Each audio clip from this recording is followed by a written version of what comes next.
Hello. Thank you guys so much for getting on here.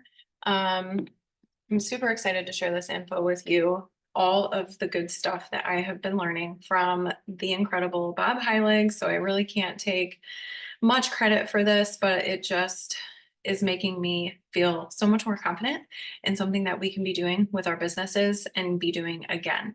Um, for our team, I feel like we got away from doing individualized events and hosting events for our customers or new sharing ambassadors because they just weren't working anymore. And that wasn't, I don't think, the right move to make.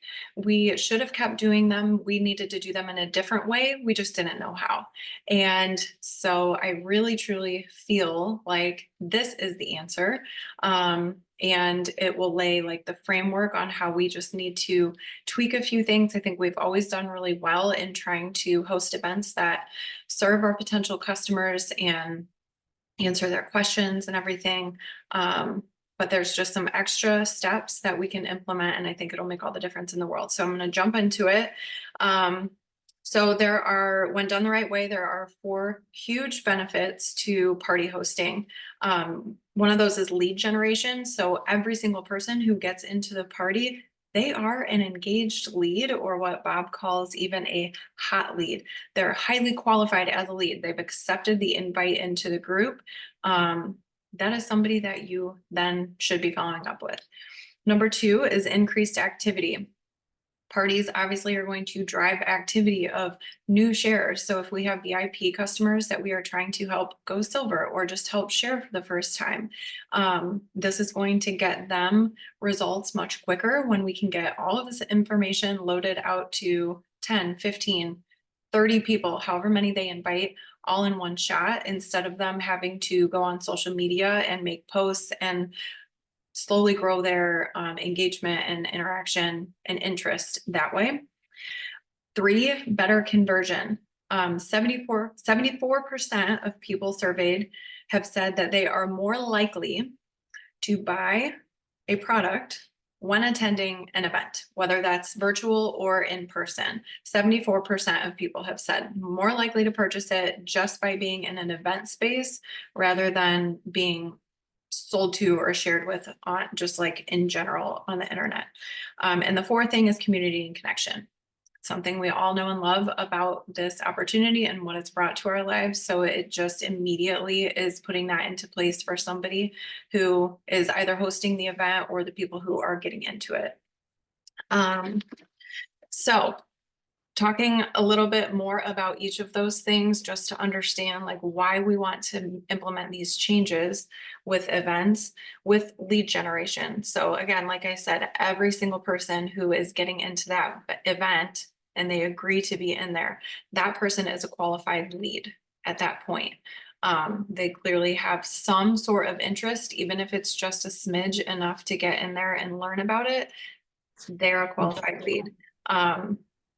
Events are the, oh, hold on just a second. Let me make sure everybody's muted. I don't even know how to do that on a computer, you guys. Okay, there we go. So lead generation then. So events are the #1 lead generation tool when done well. And you grow your list. So we all know network marketing. It's not who you know, it's who you know and who they know and who they know. Hosting events is a great way to do that because as soon as you help your customer or your new sharing ambassador host events, like those people now become a part of your community and they become a part of your team eventually when they order. That's just a part of your circle. Number 2, going back and talking about increased activity and exposure. And an event drives activity. The most exciting thing in this business is being able to help other people succeed. I don't know about you, but after 7 years, it doesn't necessarily like get my gears going to get a new customer enrollment. Does it bring me joy and make me excited that that person's going to have their health changed and impacted in a positive way? Absolutely. Don't get me wrong. However, when I watch my girls win, when I watch my people get that first sign up and they're so excited to help somebody, when I've watched people go silver and gold and get those rank bonuses. That is so much more fulfilling to me. And it's a great way to drive activity by helping them host events and training them to host events. People are willing to do more with an event if you can remove the pressure off of somebody to feel like they have to make the sale and simply make it about the invitation, all they have to do is send the invite and you help them do that. You give them a script to do that. It's great for business. And the biggest challenge right now, it's actually getting attention when you're sharing your stuff on social media. So I don't know about you, but sometimes I put my stuff out there and it's crickets on social media. So when we're getting in there and we're asking somebody if they want to make a first post, number one, that's a big deal to put themselves out there publicly. That's huge. Two, we're asking them to go and work against a website that has an algorithm. They have to fight against an algorithm that is not going to benefit them in any way, shape, or form. So the likelihood that they make that one post and probably get fairly low engagement, that's pretty high, unfortunately. And then that's a hit to their confidence. Like, okay, well, I made my post and it got 2 likes and my mom commented. So it's kind of like, are we actually setting them up for success by asking them to make a post first? Or could we help them invite some safe people in their life into a private event and know that some of those people are likely to support them in their new journey and want to join them as well? Much more likely. Number three, increased conversion. Again, like I said, 74% of people have reported that they're more likely to buy just by simply being inside of an event. And then you have structure when you're inside of an event. You have a method for closing sales. You have the ability to get connected in three-way chats and make sure people know what's going on, and then having a strategy for after the event is done. Naturally, when you have community and connection with people, your business is going to thrive. Short and sweet on that. If someone, okay. I want to get into then like the actual information about the party. So Bob breaks this down into 3 parts.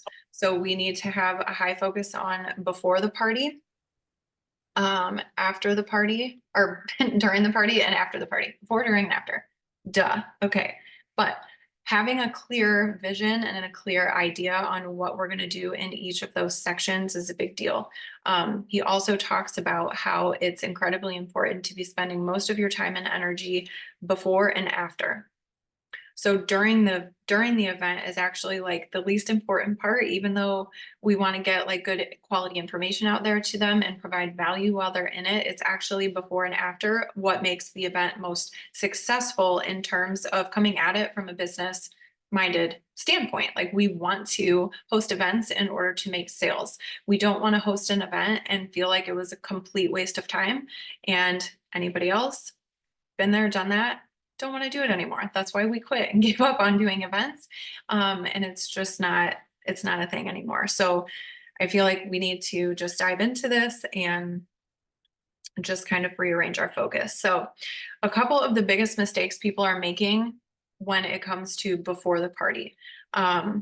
When you tell people that you will do all of the work and they don't have to do anything and it's super easy, you're actually working against yourself. You don't want to tell them you're going to do all of the work, and you don't want to tell them that it's going to be incredibly easy. And one of the reasons for this is because if we're looking at this from a standpoint, this might be a little bit different if you're hosting a party simply for a VIP customer who like might want to work on getting their products paid for, or even getting like free product credit, something like that. Versus somebody who maybe wants to get started in sharing. It might be a smidge different, but they'll be very similar. What we want to do is we have to be able to lead somebody before we can teach them. So we need to lead by example and say, okay, this is what's going to happen. I'm going to host this event for you that you've agreed to. Obviously, you've had the conversation leading up to that. I'm going to host this event for you, but I really want you to pay attention to what is going on and how I kind of handle things, the flow of the event, and all of this, because at some point in time, you're going to then go and host for some of these customers who join you from the event that you're hosting. They're going to come in, they're going to get started on their products and love them. And then you're going to be able to go and do this for them too. And then imagine, so then we switch into vision casting. Then imagine 3 to 6 months from now, you have parties and events being hosted on your team that you don't even have anything to do with. They're people that you might not even know at that point. And so being able to set them up for success by first leading them, making sure that they're paying attention to how the event is being ran, and then already planting that seed that you want to help them to be independent. So almost like a watch me, and then let's do it together. And then I watch you, and then you go on and do it on your own. And then you're going to continue that trend and duplicate and teach it to other people. Other mistakes before the party happens, not realizing that the invite itself is indeed a sales conversation. The invite process is way too passive and not personalized. Invites are transactional in nature. Invites to larger events and not their own. So that's the thing that he's harping on big time, is stop hosting events where you just send a flippant message to your customer and say like, hey, just so you know, our team is hosting this quick 15-minute event on Tuesday evening next week. If you feel like inviting any of your friends and family to that, feel free to. There's zero accountability for that person to give two craps about inviting their friends and family into that group, because it really has nothing to do with them. So that's a huge thing. And then another mistake is that there's no confirmation process to increase attendance. Oh no. Oh, it's good on your end. Okay, sorry. I just saw the comments of, is it spotty or not? Okay. I know I'm going to work through this stuff really quickly. I'm recording it, so we can definitely go back through these things. And I do want to try to leave a little bit of time at the end for any question and answer. And if you have a question along the way, drop it in the chat as you think about it, and I can go back to them. So there are 3 key areas of focus for the before the event part of things. And again, like I said, having the most emphasis on those 2 things. Bob said probably about 80% of your time is going to be spent before and after. And then the party itself is just like, okay, let's get that valuable information out to them and then move on to having conversations. So number 1, the first key area of focus before the event is selling the host on why they want to do this event before you can teach them how. So if you're having a hard time finding hosts, he says, it's because you don't know how to communicate the value in hosting. Again, not telling them that it's easy, that decreases the value of the event. Connecting with them on a need in one or more of the problem areas. So there are 3 problem areas, and I would write these down if you are happening to take notes on this. There's 3 problem areas that you can identify with any one of your customers, potentials, business potentials, new sharing ambassadors. And the 3 areas are this. The first one is money and opportunity. They need to make an income or want to make an income. The second is time and freedom or flexibility. They literally just need more time. It's, a working mom who wants to be at home with her kids more, a working mom who wants to drop down to part-time so she can be at home with her family more. Obviously plenty of other scenarios there, not just working moms. So money and opportunity, time and freedom or flexibility. And then the third problem area is purpose and community or connection.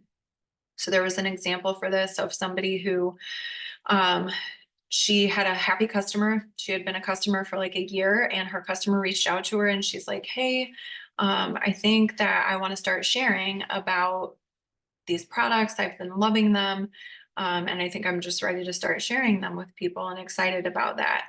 So this woman, she was geeked about that. Like, who wouldn't be when you have a customer who comes to you and says, I want to work the business? Okay. So she starts going on and on and on. Oh my gosh, I can't wait. I'm so excited for you. This is the bonus earning potential, and you're going to add this many people, and then you can make this amount of money. And she was just so excited, and she was pitching to her in the need area of money and opportunity. And she didn't get a reply back from this customer of hers. A couple days went by. She wasn't sure what she had done wrong. And then it occurred to her that she didn't even ask why.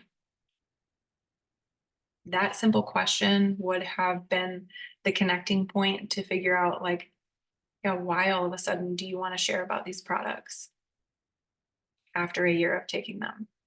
So she went back, she apologized, and she said, I'm really sorry. I got excited and I spewed a ton of information at you. And what I really should have done is asked why you're interested in sharing.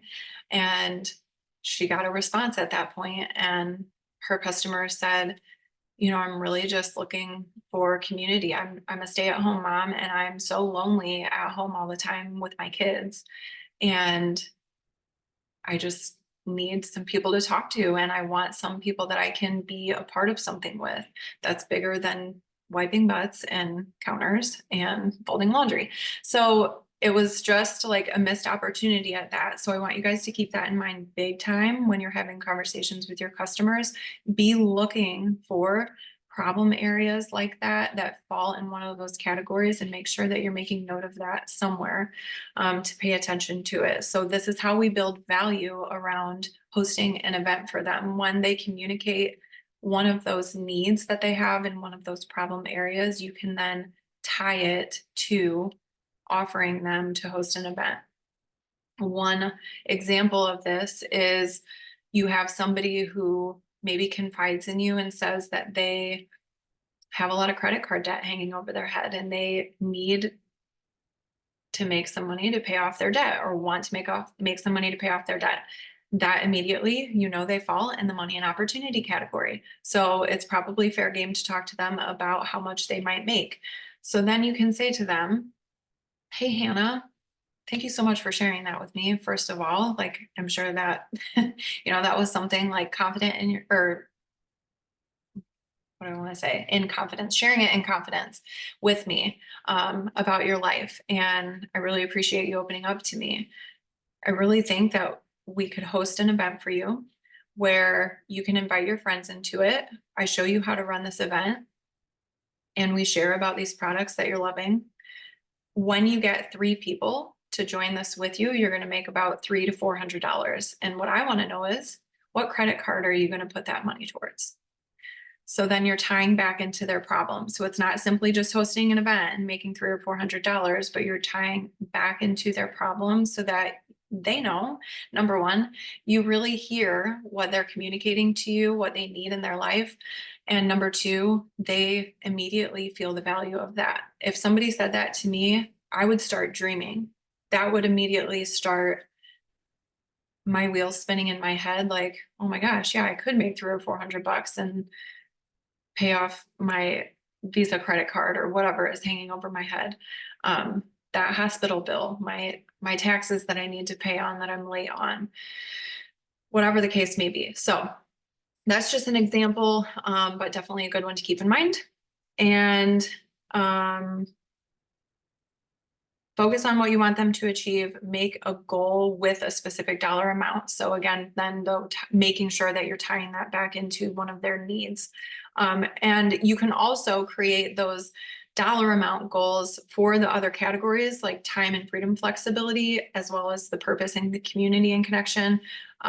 You just have to kind of reroute that and do that in different ways, in terms of like what that money can afford them with time and freedom flexibility, or how that money might afford them something with the purpose that they have if they want to give back to others.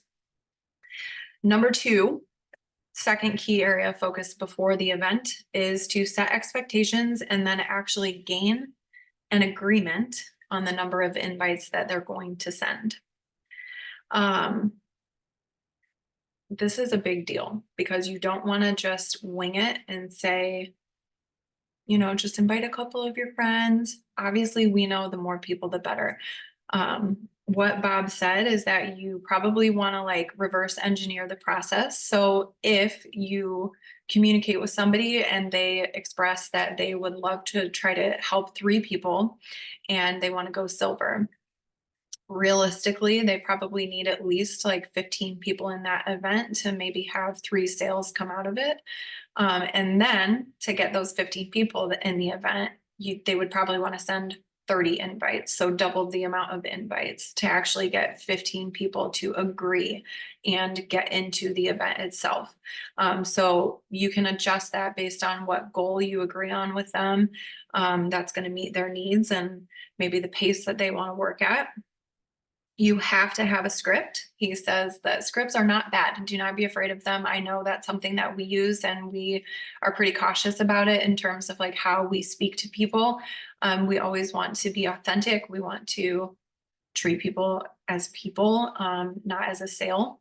So having a specific script though for your customer, not just letting them go out there and wing it with their invites because they're not going to know what to say more than likely. And I think that's it then. So setting expectations with them and then making an actual agreement. Like, okay, lay out that reverse engineered process for them on how many people, and then say, like, have them agree to it and say, okay, yeah, I'm going to make 30 invites. And then what he suggests, I know this is a lot of extra, but this is how we make successful events, you guys. Then you can go back in with them every couple of days and check in with them. Hey, how many invites have you sent out? How are we doing on getting to that number 30? Have you sent out 10 yet? We've got 4 days left. Where are we at with things? So making sure that you're checking back in with them. I will say as well quickly with this gives a little bit of a longer timeline. And he did say the sweet spot for hosting an individualized event for somebody like this is 7 to 10 days. I do think that's maybe a smidge long. I feel like you could shorten it probably 5 to 7 days, but it's because you're going to want to help that person invite at least, I mean, I feel like a minimum of 10, but probably more like 20 to 30 people. And that takes time for them to send those messages out and create a list of people that long that they feel comfortable sending that message to.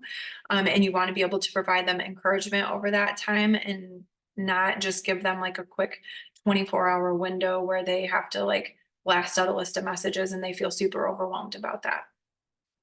The third key. Sorry to cut you off. Did he ever give you any scripts that we would give a customer at the invite, or did he just say make your own? Hold on, let me check my notes. I feel like he probably did with, I mean, his script website that gives everything, but I didn't know like the specific. Yes. Honestly, it's very similar to like probably messages that we've sent in the past. I don't feel like our team is too off course with this really. So it's kind of like, hey, Hannah, I'm reaching out to you because I've been using these products for a while. They've helped me with X, Y, and Z. And so it's kind of naming like their struggles and then letting them know how it's helped them and then asking them if they're open to joining an event to learn some more about it. I can definitely check in on that. But it really was like not a big deal.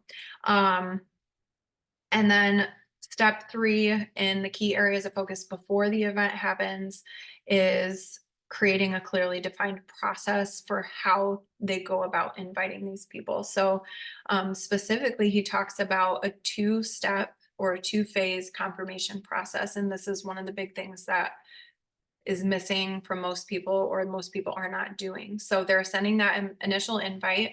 They get 10 of their people to say, yes, I'm coming to the event. Great. Oh my gosh, I'm so excited. That's perfect. Okay. Well, just by checking back in one day before the event, and he suggests it with a voice message if your person is willing to, sending a voice message the day before the event and saying something along the lines of, hey, so-and-so, just wanted to check in, remind you the event is tomorrow. I'm so excited you're going to be there. I can't wait for you to see it. You don't even have to ask for a confirmation back from them. It's just that touch point, and it vastly improves the amount of people who actually get into the event at that point just by sending that one extra message. Okay. During the party. Biggest mistakes people are making in this area during the party. There is no clear process. So there's no plan necessarily for the party itself. And that means it's something that you are unable to delegate to other people, which means it's not duplicatable. So it has to be something that's pretty clear and defined. Um, I know that utilizing programs or apps like the boards app is super helpful for that. Having a Google Doc with the exact layout of the event, that is important. The second thing is that there's no real value beyond selling and promoting. I think this is one area that we could definitely improve upon, and not just going out there and spewing a bunch of information about the products and saying like, this is Vital Biome and this is what it can do for you and these are the ingredients in it. At the end of the day, people do not care about the products as much as they care about the problem that they have, and they need to have their problem solved and see value in that before they're ever going to be willing to spend their money with us. They are not being ran by an experienced ambassador. That is definitely a must. So you can't just send someone out there and wing it if they don't know exactly what they're doing. And the event itself is not optimized for conversion and helping people make a decision to buy. So he did say there's no one right way to run an event. You just have to have like a few key things that you want to focus on. One of which is delivering actual value. And the question that he had asked that I thought was perfect is, if someone does not purchase anything, is it still worth it for them to have attended? Did they learn anything? Did they connect with somebody's story? Were they able to get anything out of this event simply by being in it, even if they're not ready to make that purchase yet themselves?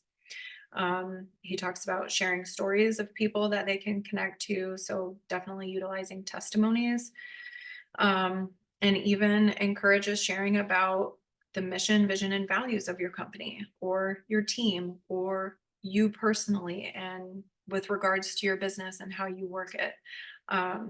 That can really speak to people and they can feel connected to that, especially with a company like ours. And then the third thing is making sure to design the process with conversion in mind. Don't be afraid to ask for the sale. Like, after all, that is why we're hosting this event. Oh no. Hey, Google, living room lights at 100%. Okay. Steve has everything on an auto timer for our house, I swear. But don't be afraid of asking for the sale. Be bold with it, because we're hosting this event to share it with people, to get them to purchase Plexus and try it for the first time. Good night. Yeah, seriously. But the whole point of it is that it's to demonstrate value. You demonstrate value throughout the event itself so that you earn the right to ask them for the sale. So then we don't feel bad asking for the sale. We don't feel bad letting them know what this month's specials are and discounts and incentives and all of that. Okay. I'm running low on time, you guys. All right. 7 minutes left. We got this. Okay. After the party, biggest mistakes people are making in this area. There's no formal process for following up with the event leads. Follow-up is left in the hands of the host or the new ambassador. We're just like, okay, go have fun talking to your people and let me know if you need any help. That is not helpful. There is a lack of sense of urgency around the follow-up that's happening. So what's our window of time when we're following up with people after the event? And there's also potentially no plan for the people who joined, but they either like joined into it, but they didn't necessarily attend. We've had all of those people like, hey, did you get a chance to check out the event info yet? No, I didn't. Okay, well, now what? What do we do with them? Or they don't buy. What is next for them? Things to keep in mind there. So, again, 3 key areas of focus then for after the event now. Needing a clear process for following up with the attendees. This is for every single lead. You have to have a clear process with your person, which is probably going to be 3-way chats. That's like the easiest way to do that is 3-way chats. And you just tell them, you establish that ahead of time and you let them know.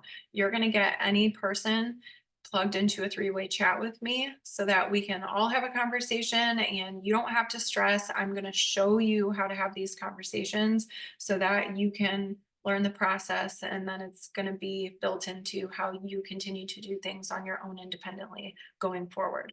Number 2, focus on the problems that your products can help them solve. So again, identifying problems. We're always focusing on their problem. What problem do they have? If they come at you with a wacky ass question, okay, what problem do you have? Like, you're not actually asking them that, but we're self-reflecting constantly with all of the conversations we're having and thinking like, what problem does she have? Then that helps me assess what questions I probably need to ask her in order to get to the root of her issues to be able to make product recommendations. So it's all a process. The third key area of focus after the event is always having a next step for somebody to take. Whether that's joining a group page, getting them invited to a testimonial page of some sort, or a VIP page, depending on what you have going on. Is there a 7 or a 14-day challenge that doesn't require a purchase that you can make sure that you add them to your list to get them invited to coming up? Get them plugged into something. They're still an engaged lead just because they weren't ready to make the purchase right then. Okay, some notes here on the follow-up conversation. 3-way chat always, like I said, 3-way chat always. And then this is the format that you want to take. I have all of these notes. I know this is so much information. I will get this typed up and like sent out so y'all aren't just like, okay, wait, what did she share? So follow-up conversation, always in 3-way chats. He has like a specific frame of, or like mode of operation basically when working through these conversations with people. So you want them to connect you in the 3-way chat and you ask your host to, tell me a little bit about this person. And then that way you can start off by either complimenting them or referencing some sort of commonality that you have with them and just starting off with a personal touch. Number 2, then you're going to ask them either what did you like best or find most helpful about the event. The second option is you could ask them, why did you take the time to attend, or why were you interested in attending? So you can go either way with that. You never, ever, ever ask, do you have any questions? Because they're not going to even know most of the time. Sometimes people have questions, but it just is not getting specific enough for them to figure out what their problem is. Number 3, then you're going to take the time to understand their past experiences. So you want to ask them a question like, what are some challenges that you faced in your health recently? Or you can, if your event is like a specific topic, you can say like, what are some challenges that you faced in the past with regards to your weight loss efforts? If it's a weight loss event, if they're talking just about that, more than likely it'll be like a generalized gut health event, probably if you're hosting an event for a new sharer. But those are just some things. So being able to ask specific questions so you can start trying to dig into what their problem area is. Once you figure out what those challenges are, then you ask them the magic question. And the magic question is, do you want some help? That's it. Do you want some help? Duh. I was like, okay, Bob, duh. Why are we not asking people if they want help? Instead of going into a sales pitch and like, okay, this is the product combo that I would recommend for you. And this is what these products are going to do for you.